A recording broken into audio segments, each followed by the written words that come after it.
Minggu 17 Oktober 2021. Aku minta teman-teman yang ada di rumah bisa nyalain kameranya kalau nggak berkendala. Nah, aku mau tanya nih sama teman-teman yang ada di rumah dan yang ada di sini. Biasanya kan nanyanya kan kabarnya ya. Kalau sekarang aku mau nanyanya, teman-teman hari ini bersuka cita nggak? Bersuka cita dong. Luar biasa. Luar biasa. Emang kita harus bersuka cita setiap saat karena kita masih diberikan kesempatan hari ini untuk beribadah bersama-sama. Dan nggak cuma hari ini doang bersuka citanya, tapi setiap hari. Kenapa? Karena setiap hari itu adalah harinya Tuhan. Maka dari itu, mari kita terus untuk bersuka cita dari awal ibadah hingga akhir dengan menyanyikan lagu pujian, Ku Masuki Gerbangnya.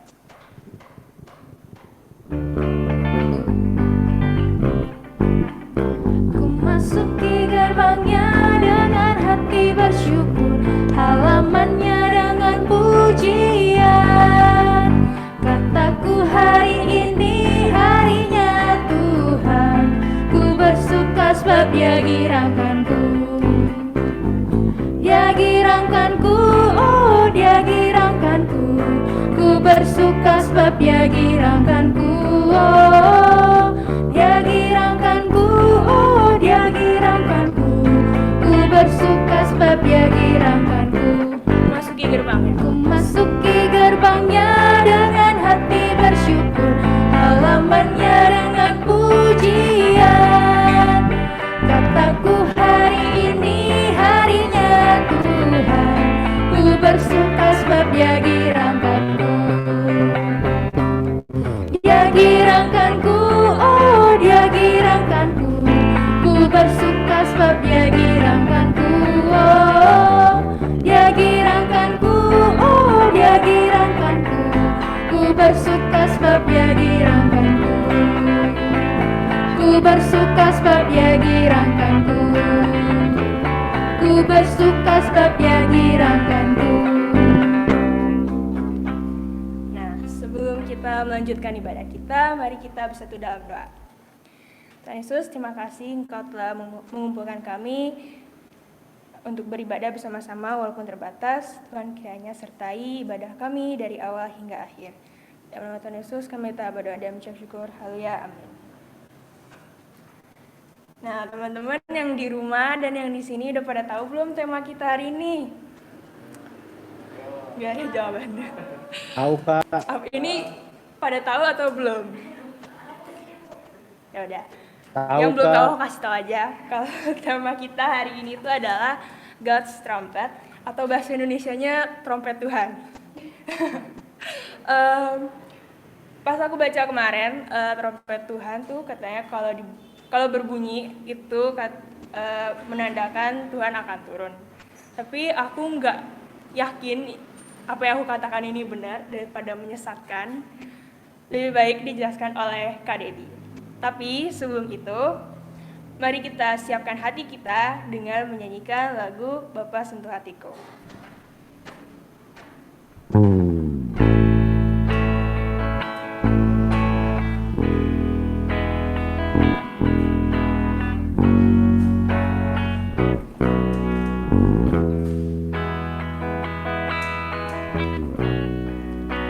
Betapa aku mencintai segala yang telah terjadi. Tak pernah sendiri jalani hidup ini, selalu menyertai.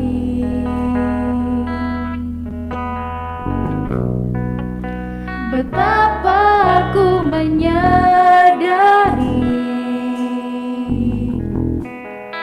di dalam hidupku ini, Kau selalu memberi rancangan terbaik oleh karena kasih.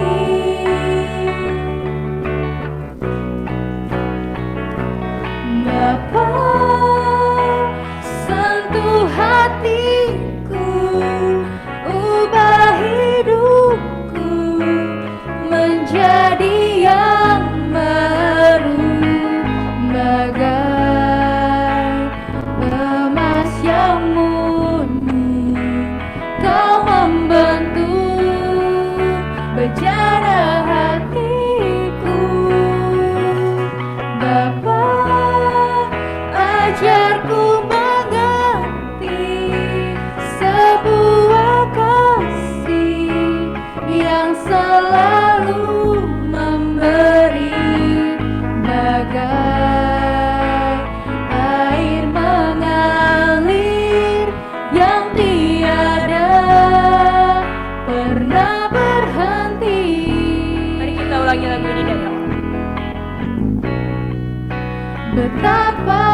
Ya teman-teman, kita akan berdoa bersama ya. Bapa di surga, kiranya memang sebagaimana pujian yang kami naikkan, Engkau yang menyentuh hati kami, Roh Kudus yang bekerja di dalam hati kami ketika kami sama-sama mau mendengarkan Tuhan berbicara kepada kami. Berkati waktu ini, berkati setiap kami yang mendengar, hamba-Mu yang Tuhan pakai, kiranya nama Tuhan yang dimuliakan. Terima kasih Bapa, demi Kristus Tuhan kami yang hidup, kami menyerahkan ke dalam tangan-Mu. Amin. Oke teman-teman, kita mau buka dulu Alkitabnya dari 1 Tesalonika 4. 1 Tesalonika 4 ayat 13 sampai 18.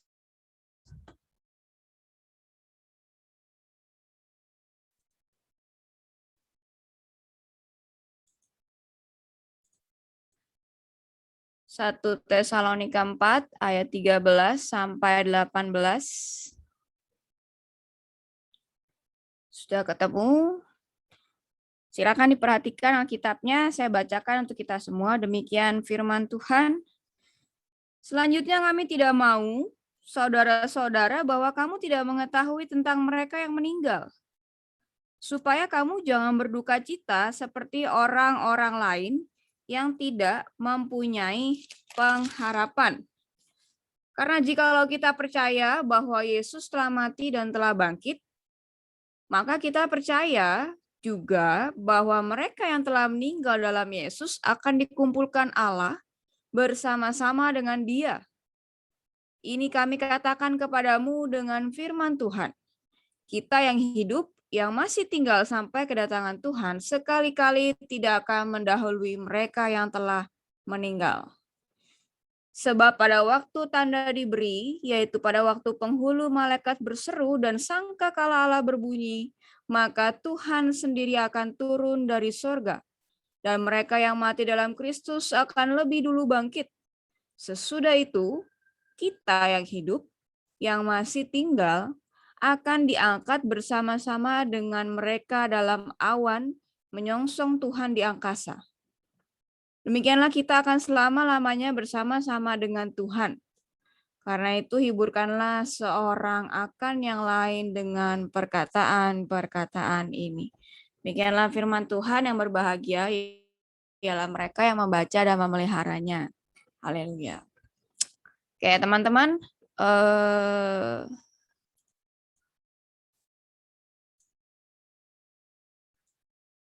hari ini kita mau bahas satu tema, yaitu tentang God's trumpet ya. God's trumpet ini kita artiin sebagai sangkakala Allah.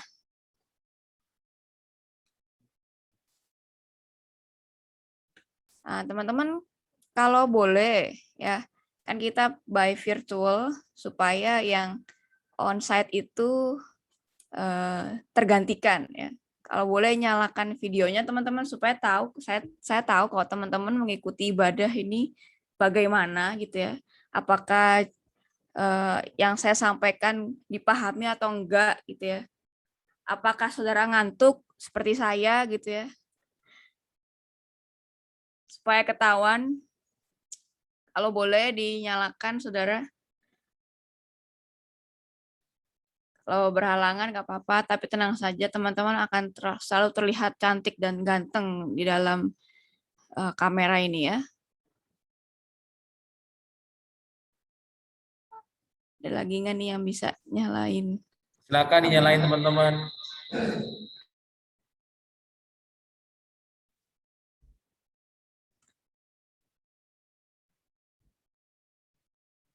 Oke, thank you. Nih, saya baru lihat si Chris nyalain tapi nggak ada mukanya. Oke. Nah teman-teman, hari ini kita mau bahas satu tema, yaitu tentang God's trumpet ya, tentang sangkakala Allah. Teman-teman tahu ini Pasti familiar ya. Ini adalah kartun kesukaan, kartun berjamaah di masa dari zaman saya sekolah minggu ya sampai sekarang ini cukup abadi ya. Ini biasanya godaan untuk pilihan apakah kita mau ke sekolah minggu atau kita mau menonton Doraemon, karena dia Doraemon nih kalau nggak salah jam 8:30 apa ya tayangnya di RCTI, itu saya ingat banget ya. Nah, ini kita pasti familiar dengan Doraemon ya. Doraemon dan Nobita. Ini dua sejoli ini ya.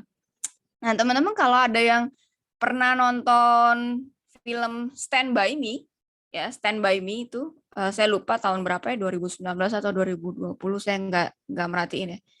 Nah, ini cukup menarik karena di film ini memperlihatkan tentang sebuah perpisahan antara Doraemon dengan Nobita ya. Selama ini mereka selalu bersama, tidak terpisahkan, di mana ada Nobi di situ ada Doraemon ya. Doraemon pasti selalu ada siap untuk menolong Nobita dalam kesusahannya. Nah, tapi ternyata di dalam film Stand By Me ini mengisahkan bahwa adanya perpisahan nih. Perpisahan di mana Doraemon itu dari masa yang akan datang, dia datang menolong si Nobita ini supaya nanti masa depannya, future-nya itu lebih better, supaya kamu gak nikah sama Jaiko dan kamu bisa nikah sama Shizuka gitu kan ya. Nah, sekarang kamu baik-baik nih, diperbaiki supaya nanti masa depannya indah gitu ya.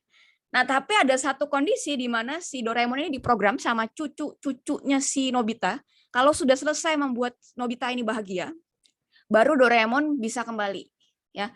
Kalau Doraemon mau pulang nggak bisa, pokoknya semuanya harus dari Nobitanya. Nobitanya sudah merasa bahagia, baru kau bisa kembali.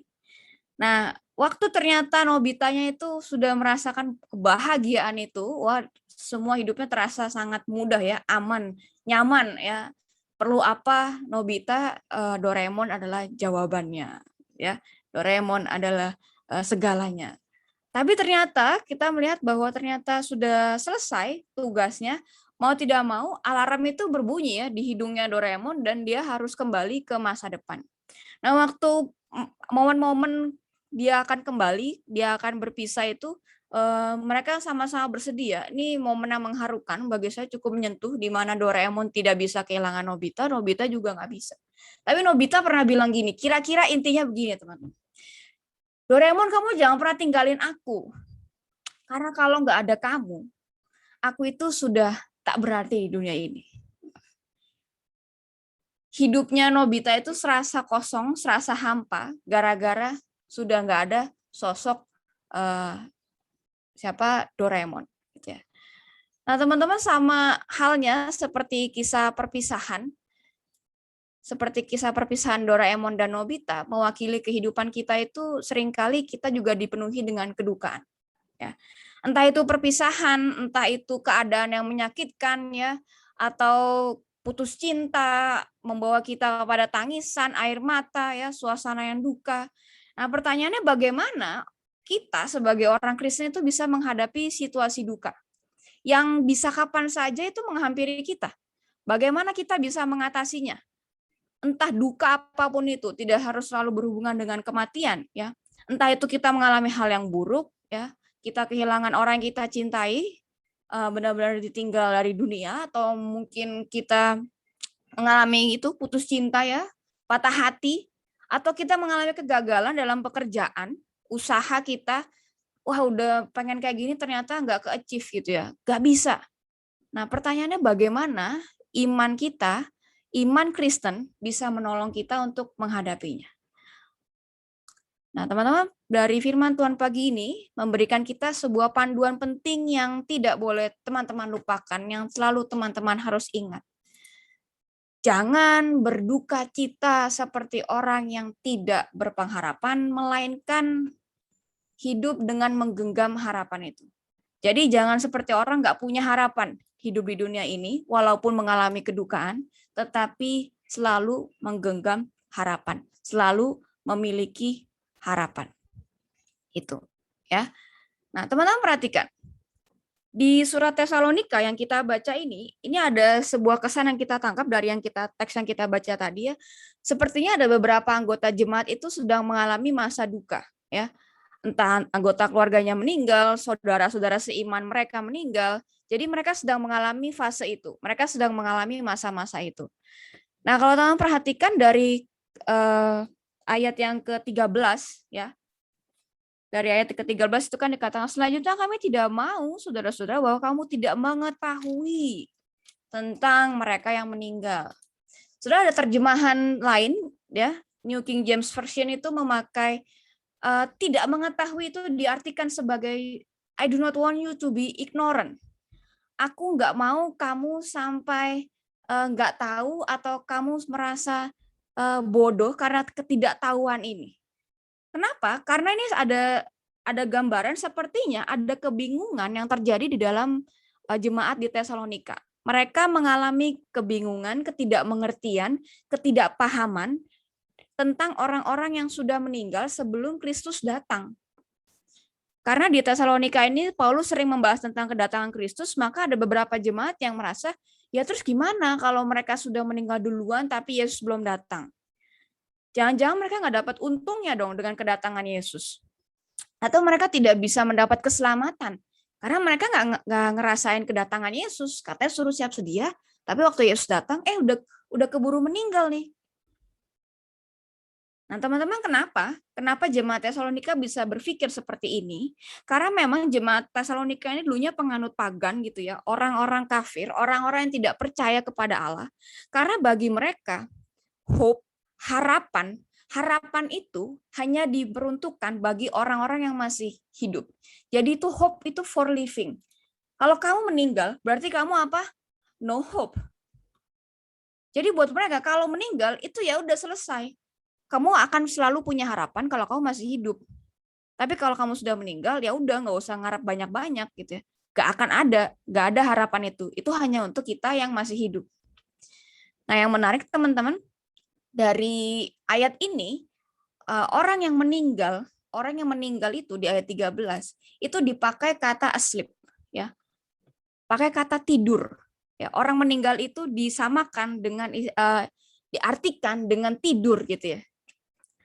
Nah, teman-teman dalam Alkitab itu keadaan meninggal itu memang keadaan yang real. Keadaan yang nyata. Tetapi menegaskan kalau dia menerjemahkan dengan kata sleep di sini berarti menegaskan bahwa tidur ini bukanlah atau kematian ini bukanlah akhir dari segalanya. Ya, harapan tentang kebangkitan itu seharusnya membawa mereka ke dalam pemahaman yang utuh bahwa mereka yang mati pasti akan bangkit.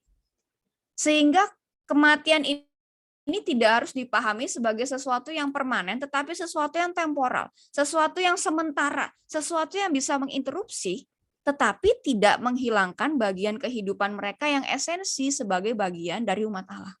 Jadi meskipun mereka sudah mati, tetapi Yesus belum datang, mereka tetap bagian dari umat Allah. Sehingga kalaupun Yesus datang, mereka tidak kelewatan sesuatu yang wah itu, yang ditunggu itu, second coming itu bukan berarti mereka kelewatan, missing gitu ya, enggak. Tetapi justru itu hanya sebuah interupsi dan tidak menghilangkan esensi mereka sebagai umat Allah. Mereka tetaplah umat Allah, pilihan Allah, bagian dari Allah meskipun mereka mati sebelum kedatangan Yesus. Dan teman-teman ada dua ide teologis yang disampaikan oleh Rasul Paulus di dalam teks kita, dua ide teologis yang sangat penting ya, yang kita harus pahami ya dalam keadaan berduka. Yang pertama, bagi orang yang sudah meninggal itu sudah bersama-sama dengan dia, bersama-sama dengan Bapa ya.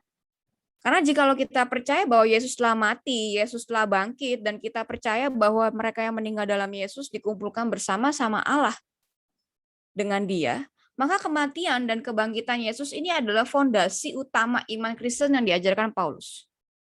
Mengapa? Karena dalam kematian dosa-dosa kita dimatikan dan dalam kebangkitan itu maut dikalahkan. Kalau teman-teman pernah baca gitu ya, Roma 6 itu menjelaskan kepada kita secara gamblang sebagai orang-orang yang sudah dibaptis, kita itu mati dan bangkit dalam Kristus. Maka kita pun pasti mengalami keuntungan dari pekerjaan Kristus di kayu salib. Ditebus dengan sempurna, lunas, tuntas. Ya. Nggak dicicil, tuntas. Ya. Maka jika kita percaya bahwa Allah membangkitkan Yesus, ini berarti kita percaya bahwa Kristus juga menguasai maut. Dia berkuasa atas maut, maka kita nggak perlu khawatir lagi soal mereka, orang-orang yang mendahului kita yang sudah dipanggil duluan. Karena mereka meninggal sudah bersama-sama dengan Kristus. Nah, teman-teman, keterangan bersama-sama dengan Kristus itu menunjukkan sebuah keadaan yang istimewa, keadaan yang sangat baik saat kita bisa bersama-sama dengan Kristus yang kita kasihi dan Dia sangat mengasihi kita. Maka teman-teman, surga itu bukan bicara soal tempat tinggal dengan istana yang penuh emas gitu ya, berlian, kafling-kafling batu permata gitu ya. Tapi surga itu merupakan suasana di mana kita bisa bersama dengan pribadi yang kita kasihi. Surga itu merupakan sebuah kondisi di mana kita itu bisa berelasi dengan Bapa selama-lamanya. Tidak ada lagi hambatan dosa, tidak ada lagi jurang dosa itu yang menghambat kita untuk bisa berelasi dengan Allah. Dan tentu kalau ditanya siapa sih di sini yang bisa sangat bahagia kalau bisa bersama dengan pribadi yang sangat kita kasihi? Ya tentu kita pasti bahagia, saudara ya. Wah, ini yang paling saya sayangi, kita bisa bersama lagi. Kristus yang kita imani, yang kita tunggu, yang kita selama ini kita hidupi, wah sekarang kita sudah bersama-sama dengan Dia. Bukankah itu tujuan utama kita? Pasti itu adalah keadaan yang ultimate di mana kita bisa merasakan kebahagiaan itu. Dan itulah surga yang sesungguhnya. Maka kebenarannya, saudara, orang yang sudah meninggal dipastikan sudah bersama-sama dengan Dia. Tidak nunggu, tidak menanti, tetapi langsung bersama-sama dengan Dia, Bapa di surga. Ide yang kedua yang Paulus sampaikan adalah bagi orang yang masih hidup akan diangkat bersama dengan Dia. Nah, bagaimana dengan kita yang masih hidup? Nah, dikatakan kita akan diangkat bersama-sama dengan Dia ketika Yesus datang. Nah, pertanyaannya kapan? Ya nggak tahu, saudara ya. Nggak ada yang tahu. Nih mau pakai ilmu togel apapun, nggak bakal ada yang tahu nih nebaknya. Mau ke dukun manapun, nggak ada yang tahu kapan Yesus datang. Kita masih menanti, ya. Namanya penantian kan nggak tahu ya. Menanti, dan menanti. Tapi mari kita menanti itu dengan penuh kerinduan. Semoga Tuhan menjemput kita segera untuk kali yang kedua. Karena ketika itu tiba, penderitaan berakhir, tangisan air mata dihapuskan ya. Tidak ada lagi yang namanya cicilan KPR, saudara. Nggak ada lagi yang namanya kerja keras sebagai kuda, nggak ada ya. Wah, itu udah langsung enak, pokoknya langsung jalan tol terus saja. Happy-happy sama Tuhan. Nggak ada lagi kepikiran yang lain-lain, worry segala macam, nggak ada. Nah, apa yang terjadi saat itu? Saat sangkakala itu dibunyikan, nah yang hidup tidak akan mendahului yang meninggal. Jadi enggak dulu-duluan. Wah, gara-gara dia udah meninggal duluan, wah dia duluan nih, kita belakangan. Enggak. Saat sangkakala itu dibunyikan, yang hidup tidak mendahului yang meninggal.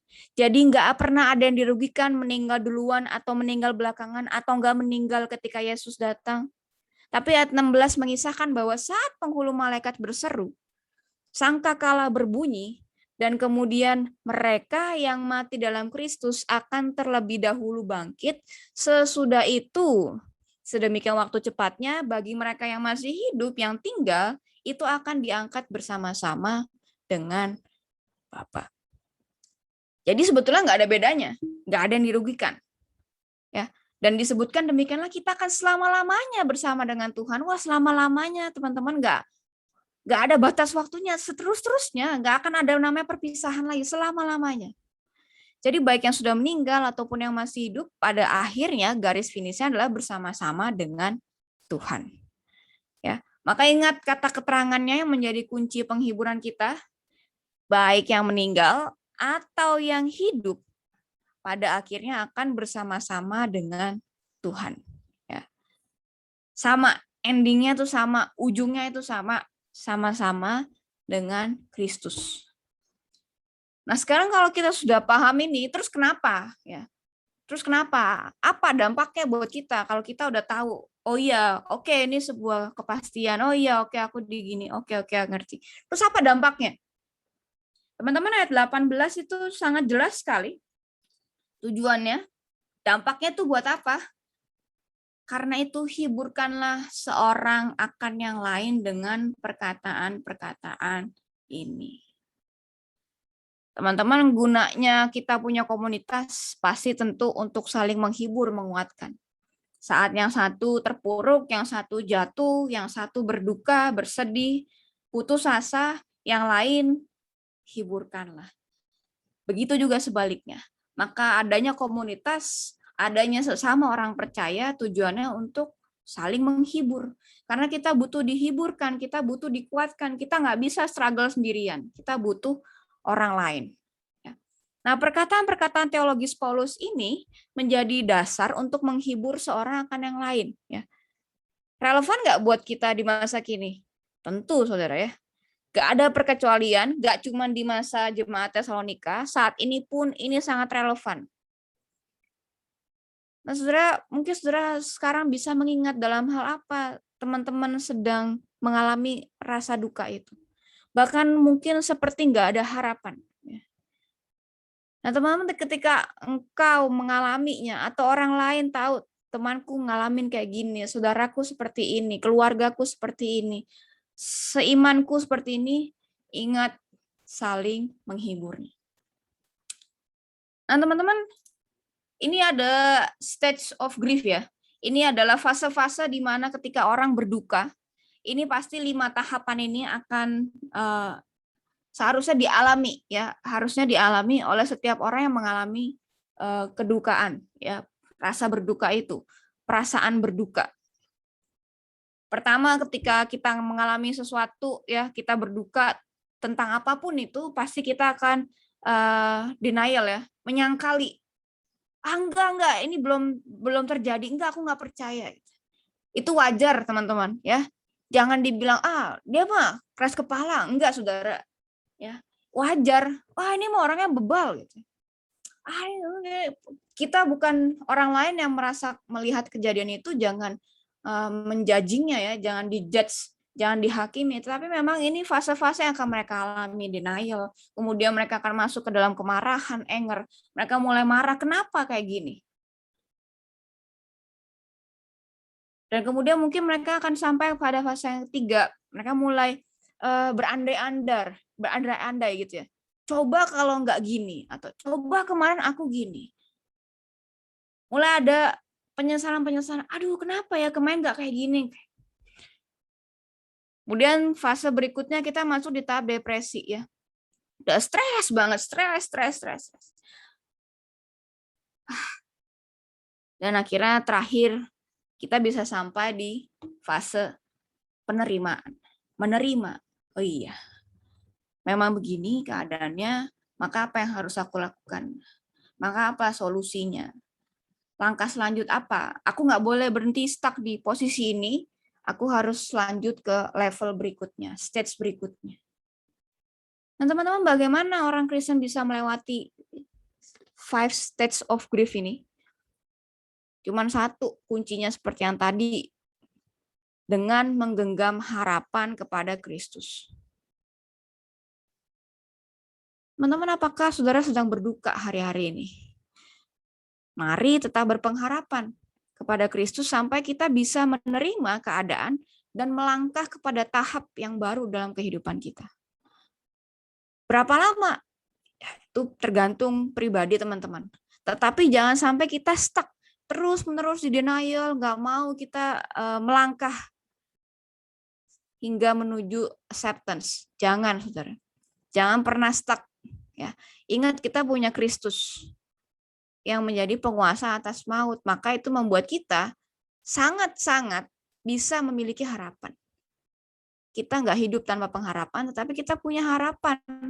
Harapan Kristus yang berkuasa atas maut, yang menjadi penghibur sejati kita.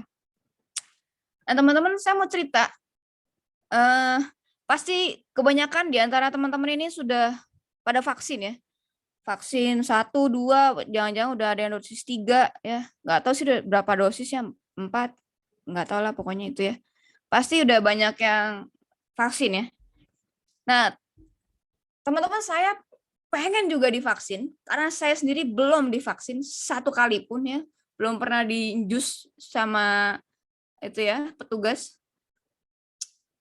dari mulai pandemi, kemudian vaksin keluar hingga kini, nah itu saya belum pernah ada kesempatan untuk bisa vaksin gitu ya. Jadi cukup lama penantian saya untuk bisa vaksin, sampai saat ini pun juga belum kesampaian ya. Kenapa teman-teman? Karena kan saya ada sakit ya segala macam, saya perlu approval dari dokter apakah saya boleh vaksin atau enggak. Nah, akhirnya kemarin hari Jumat, akhirnya saya dapat approval ya. Di-approve sama dokternya, oke ini suratnya, kamu bisa vaksin ya. Wah, teman-teman waktu dibilang boleh vaksin, wah itu perasaan saya tuh senangnya bukan main ya. Senangnya banget bahagia bukan kepalang. Suami saya juga senang banget akhirnya bisa divaksin, dapat approval divaksin. Soalnya selama ini saya nggak bisa kemana-mana teman-teman ya. Saya nggak bisa masuk mana-mana, semuanya butuh scan. Bahkan ke gereja aja saya nggak bisa. Tadi suami saya khotbah di umum, saya juga nggak bisa datang ya. Gereja udah mulai onsite, tapi saya nggak bisa. Karena syaratnya juga harus sudah vaksin 2 kali.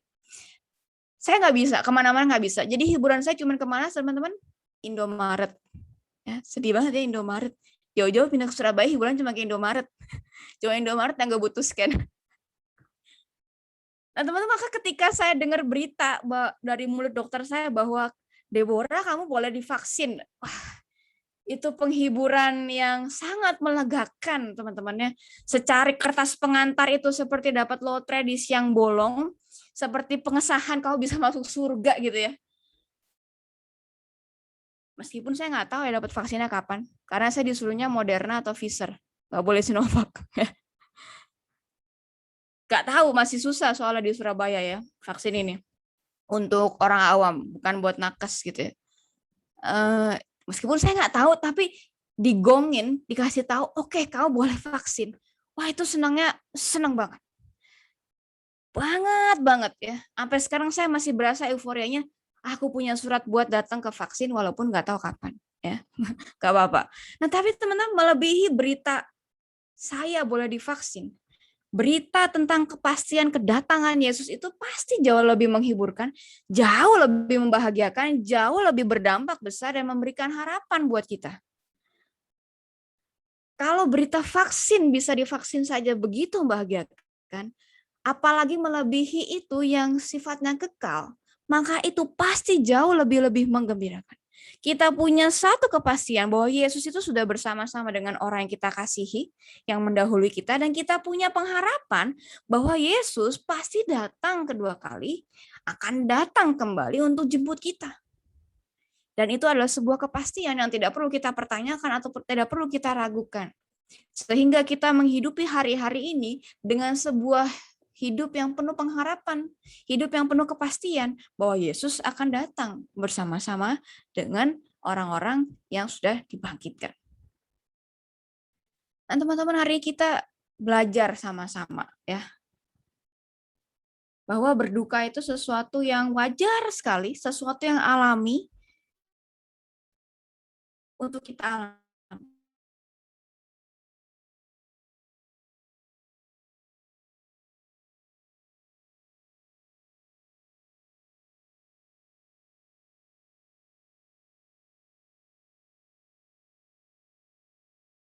Tidak pernah boleh kita lupa, selalu ada harapan. Di dalam setiap duka yang kita alami dan ada kepastian karena kita memiliki Yesus yang menguasai hidup dan mati. Semoga firman Tuhan ini boleh jadi kekuatan buat kita, jadi peneguh, pengingat, dan menambahkan iman kita kepada Kristus. Amin. Mari kita berdoa.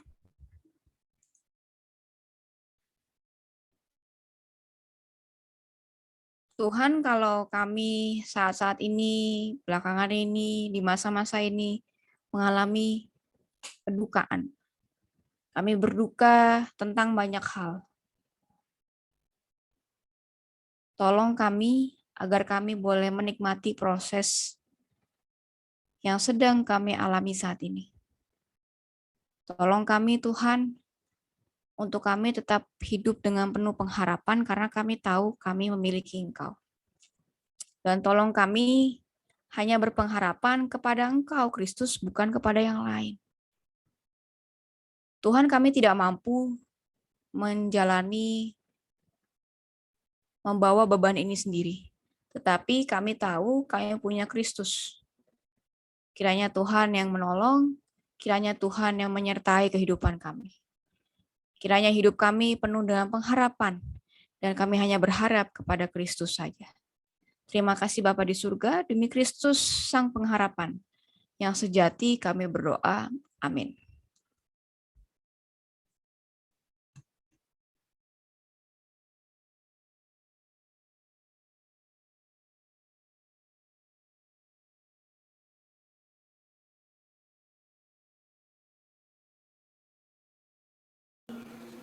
Nah, teman-teman, dari penyampaiannya Kak Dewi tadi kita belajar banyak hal, bahwa Tuhan tuh akan selalu bersama-sama dengan kita, baik kita yang masih hidup dan yang telah meninggal.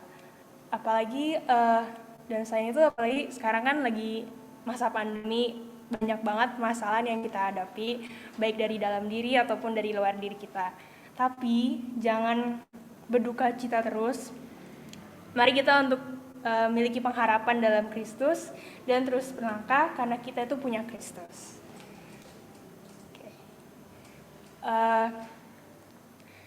Aku sebagai perwakilan dari teman-teman remaja dan pemuda ingin mengucapkan selamat ulang tahun kepada Kak Ines, Kak Ado, dan Kak Kezia Rumate.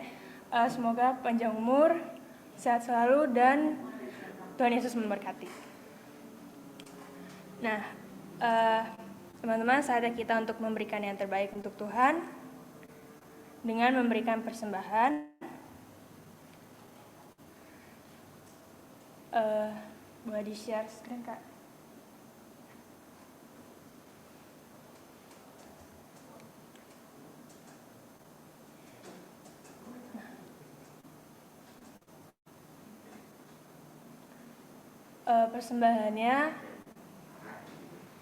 Persembahan dapat teman-teman transfer via BCA atas nama Kristian Nugraha dengan nomor rekening yang tertera pada layar, dan jangan lupa untuk diberi not. Selain itu, persembahannya juga bisa dimasukkan ke dalam amplop dan dimasukkan ke kotak persembahan yang ada di gereja pada pukul 5 sampai pukul 7 malam.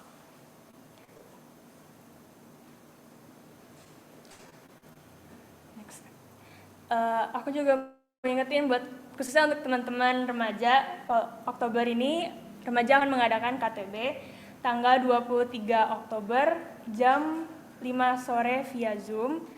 Temanya self-handicapping. Jadi buat teman-teman remaja jangan lupa untuk join KTB kita di bulan Oktober ini.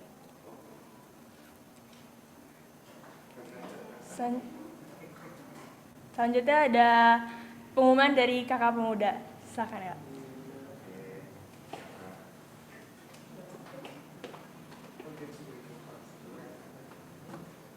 Ya, shalom teman-teman. Ya, aku juga mau menginfokan untuk teman-teman pemuda kalau hari ini kita ada KTB dan melihat banyaknya keputusan yang perlu diambil nih oleh sobat pemuda, mulai dari pekerjaan sampai namanya cinta-cintaan. Nah, pengurus akhirnya mengubah tema Oktober ini dari perspektif yang berbeda, yaitu back against the wall. Ya, pokoknya nanti jam 5 sore ya, ditunggu link Zoom-nya. Oke, makasih.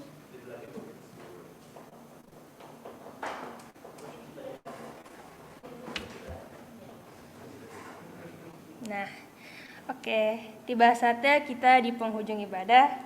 Wah, gak berasa banget ya. Tadi kita baru aja mulai ibadah, tapi sekarang kita harus mengakhiri ibadah kita. Tapi walaupun ibadahnya segera berakhir, keajaiban Tuhan tuh akan selalu kita rasakan kapanpun dan dimanapun kita berada. Maka dari itu, mari kita mengangkat lagu pujian Ajaib Kau Tuhan.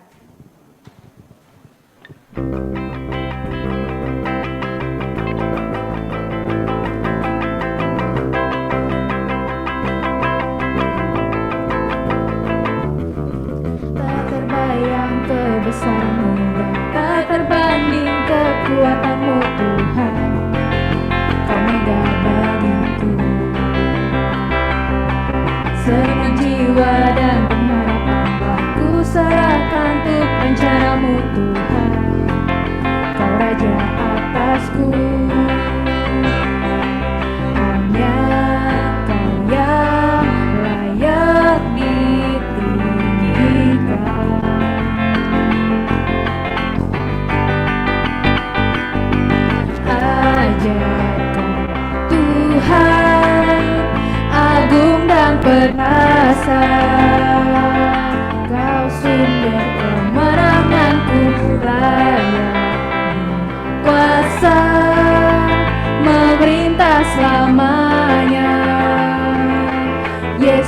Kaulah Raja mulia.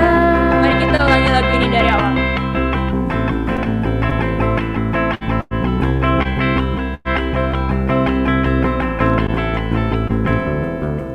Tak terbayang kebesaran-Mu dan tak terbanding kekuatan-Mu Tuhan. Kau megah bagiku. Segenap jiwa dan pengharapan telah ku serahkan untuk rencana-Mu Tuhan. Kau Raja atasku. Hanya Kau yang layak ditinggikan.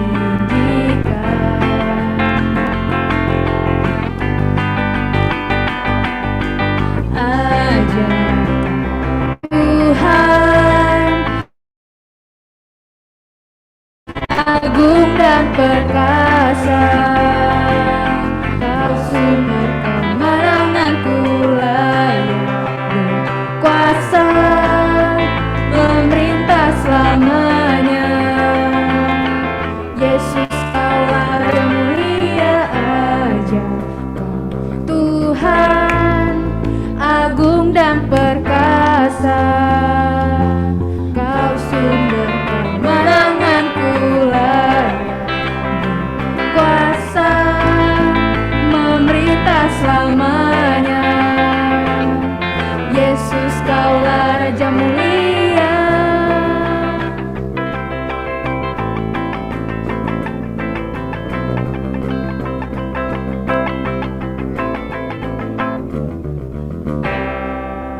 Dipersilakan Kak Debbie untuk doa berkat. Teman-teman, kembalilah ke dalam ibadah harianmu. Ingatlah untuk selalu memiliki pengharapan di dalam Allah, karena kita punya Kristus yang berkuasa atas hidup dan mati kita.